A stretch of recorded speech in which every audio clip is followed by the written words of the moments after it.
તો વિશ્વ રેડક્રોસ દિવસ નિમિત્તે રેડક્રોસ રથનું ડભોઈ તાલુકા બ્રાન્ચ દ્વારા ભવ્ય સ્વાગત કરવામાં આવ્યું હતું। તો ઇન્ડિયન સોસાયટી ગુજરાત રાજ્ય શાખા અમદાવાદ દ્વારા આ રેડક્રોસ રથનું આયોજન કરવામાં આવ્યું હતું।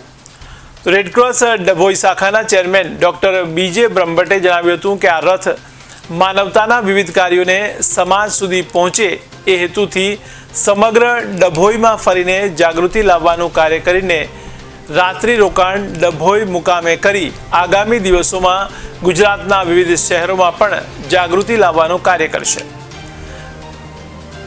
ત્યારે વિવિધ સેવાકીય પ્રવૃત્તિઓની પણ તેમણે માહિતી આપી હતી।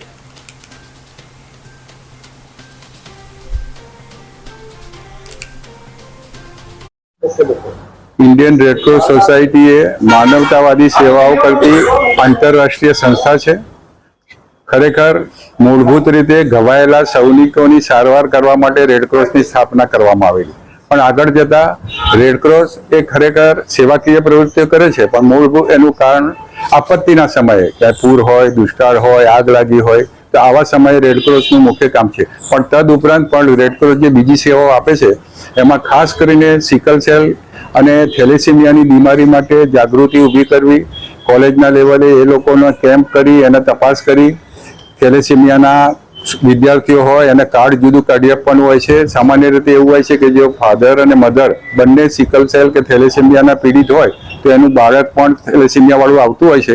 એટલા માટે જે પોઝિટિવ હોય એ સ્ટુડન્ટને કે જેની તપાસ કરી એને યેલો કાર્ડ આપીએ છીએ અમે, અને 2 યેલો કાર્ડવાળા ભવિષ્યમાં મેરેજ ના કરે છે કે જેથી આવનારા સમયમાં થેલેસીમિયાવાળા બાળકો જન્મે નહીં। આવી બીજી બી ઘણી બધી સેવાઓ રેડક્રોસ દ્વારા કરવામાં આવે છે। આપણે બ્લડ બેંક બી બરોડા ખાતે ચાલુ કરી છે, નજીકના ભવિષ્યમાં ડભોઈ ખાતે બી અમે બ્લડ બેંક ચાલુ કરનાર છે, એક ફિઝિયોથેરાપી સેન્ટર બી ચાલુ કરવાનું છે। એ સિવાય બરોડામાં ડેન્ટલ ક્લિનિક ચાલે છે, પેથોલોજી લેબોરેટરી ચાલે છે, હમણાં જ જોઈએ એમ જેનરિક દવાઓ અને આવી ઘણી બધી સેવાઓ રેડક્રોસ દ્વારા કરવામાં આવે છે। આ સેવાઓનો વ્યાપ અને જાગૃતિ સમાજમાં ખબર પડે એ માટે ઇન્ડિયન રેડક્રોસ સોસાયટી દ્વારા આ રથનું આયોજન કરવામાં આવ્યું છે અને અમદાવાદથી આ રથ ચાલુ થયો છે અને 8મી મે સુધી ચાલુ રહેશે। અને મધ્ય ઝોનના દરેક જિલ્લાઓમાં થઈ આજે ડભોઈ રાત્રિ નિવાસ કરશે અને ત્યારબાદ આગળ કાલોલ જવા રવાના થશે અને 8મી મે વડોદરાની કાર્યવાહી પૂર્ણ થવાની છે। 8મી મે હોટલ સૂર્યા પેલેસમાં રેડક્રોસ સોસાયટીનો એક મોટો પ્રોગ્રામ છે, ત્યાં ગુજરાત સ્ટેટના ચેરમેન માનનીય શ્રી અજયભાઈ પટેલ પધારવાના છે। ત્યાં બ્લડ બેંક, ફિઝિયોથેરાપીનું સેન્ટરની શરૂઆત થવાની છે અને એ રીતે આ રેડક્રોસની માનવતાવાદી પ્રવૃત્તિઓમાં પ્રજામાં લઈ જવા માટે આ રથ આપણે ત્યાં આવ્યો છે। આપણે એનું સ્વાગત કરીએ છીએ અને એને આગળ પ્રસ્થાન કરી અને પ્રજાની વચ્ચે જવા